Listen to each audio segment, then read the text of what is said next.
Ustalar zalariga ishlaydigan 5 ta xato. Buni o'zlari ham bilishmaydi. Bu xatolar yillar davomida tajribadan olingan va ko'pchilik mana shu yosh ustalarimiz boshlagan paytda bu narsalarga e'tibor qilmaydi va yillar davomida bu tajribani orttirish kerak bo'ladi. Endi bu yoqda bu aytib berishdan maqsad o'sha yosh ustalarimiz o'zi uchun mana shu xatoliklarni bilsa va mana shu xatoliklarni to'g'rilab ketadi. Shuning uchun mana shu 5 ta xatoni hozir aytib beraman va o'zingiz uchun xulosa chiqarasiz. Kommentariyada ham o'zingizni fikringizni qoldiring. Shunaqa xatoliklar bo'lganmi yo bo'lyaptimi, kimgadir yechim bo'ladi va yordam bo'ladi. O'zimni tajribamda bo'lgan, ustozim aytgandek, birinchi xato bu dars. Ikkinchisi esa o'zingni tanloving deb aytgan. Shuning uchun shunaqa holatlar bo'lganda har biridan o'zim uchun xulosa chiqarganman va bu narsaga ancha yillar ketgan. Sizga bu narsani shunday ochib beryapmanki, sizda ham bunaqa xatoliklar bo'lmasin. Bu sizni anchagina vaqtingizni ekonom qilib beradi.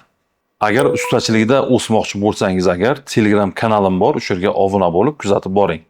Birinchi xato narxni mijozga qarab qo'yish. Misol qaraysiz, boy odam bo'lsa narx boshqa xil yoki tanish bo'lsa arzonroq. Bu eng katta xato. Siz mehnatingizni qadriga qarab narx qo'yishingiz kerak. Odamga qarab narx qo'yilmaydi.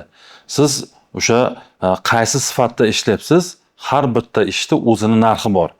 Agar u narxni chiqara olmasangiz, o'sha o'zingiz bilan tengi ishlab yurgan insonlarni borib ishini bitta ko'rib, o'zingizga narxni qo'yib olsangiz bo'ladi.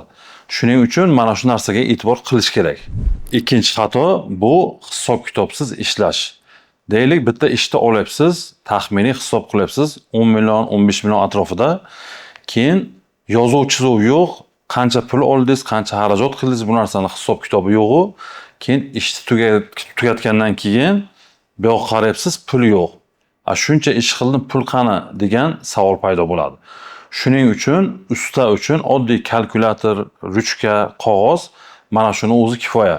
O'sha olayotgan pulingizni, ishlayotgan summangizni hammasini hisob-kitob bilan olib borsiz agar, oyda oxirida mana shunday pulsiz qolmaysiz. Uchinchi xato ishni olish uchun narxni tushirish. Arzon narx bu charchoq degani. Bu yoqda pul ishlamaysiz, charchab o'sha olgan pulingizni yetkaza olmaysiz. Shuning uchun ishni olayotganda o'zingizni narxingizni qo'yib, narxingizni aytishingiz kerak. Arzonroq qildirmoqchi bo'lsa, boshqa arzonroq ustani oqtarib, o'sha ustada qildirish kerak bo'ladi. Siz mana shu bilan o'zingizni narxingizni ko'tarib, o'sha pulni, daromadni ko'proq qilishga o'tishingiz kerak. Siz bu yoqda narxni tushirib, ishni arzon narxga olsangiz agar, sizda o'sish bo'lmaydi va pulni yetkaza olmay, keyin qarzdorliklar shundan boshlanadi. Shuning uchun usta yil davomida malakasi oshaversa, narxi ham oshishi kerak. Siz yaqinda boshlagan usta emassiz. Ancha bo'lgan ishlab kelyapsiz, lekin narxni pasaytiraversangiz, bu yoqda pul ishlash daromadingiz kamayib qoladi. Shuning uchun harakat qilish kerak.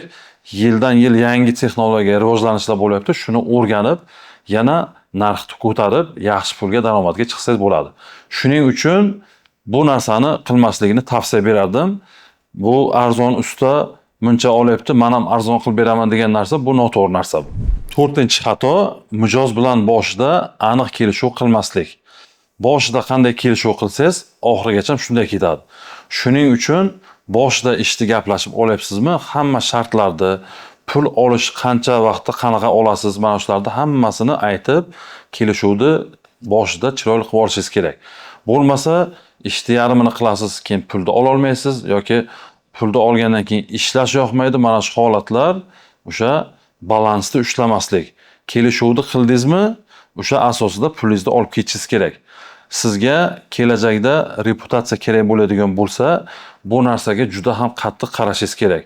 Kelishuv qildingiz, pulni gaplashdingiz, o'sha ishingizga yarasha pulingizni olib keting. Pulingizni onlagidan olasiz-ku, keyin ishga bormasdan loqaydlik qilib mana shunday ishni cho'zasiz, shu bilan reputatsiya o'lib, undan keyin siz ish ola olmaysiz. Shuning uchun bu narsaga juda ham qattiq qarash kerak. Kelishuvni qildingizmi, ustidan chiqishga, va'dani ustidan chiqishga harakat qiling. Beshinchisi va eng muhimi bu o'zini reklama qilmaslik. Nima uchun? Chunki hozir zamon rivojlangan, hozir hamma internetda va internetda ishlarni ko'rsatib, mana shundan mijoz oqimi ko'payapti. Ko'psi ustalar qanday? mani ishim gapiradi, o'sha sifati zo'r, o'zi keladi mijozda kutadi, lekin u davrlar o'tib ketdi. Hozirgi kunda o'zim ham 42 yoshdaman va shaxsiy brend yurityapman. Mana shu Hader Group kompaniyam bor, o'sha remont pod ключ. Uni ham mana shu internet tarmog'ida reklama qilib, mana shundan mijoz oqimi ko'payadi. Agar siz doimiy mijozlarni xohlaydigan bo'lsangiz, mana shu portfolio deb aytiladi. Qilgan ishlaringizni suratga olasiz. Sifatli suratga olib, video rolik tayyorlab, mana shularni hammasini to'plab yig'ib borish kerak. O'sha yig'ib borganingizdan keyin bitta ishni olyapsizmi, sizdan qanaqa ishlar qilgansan deb so'ragan paytda siz bemalol hammasini chiroyli qilib ko'rsata olasiz.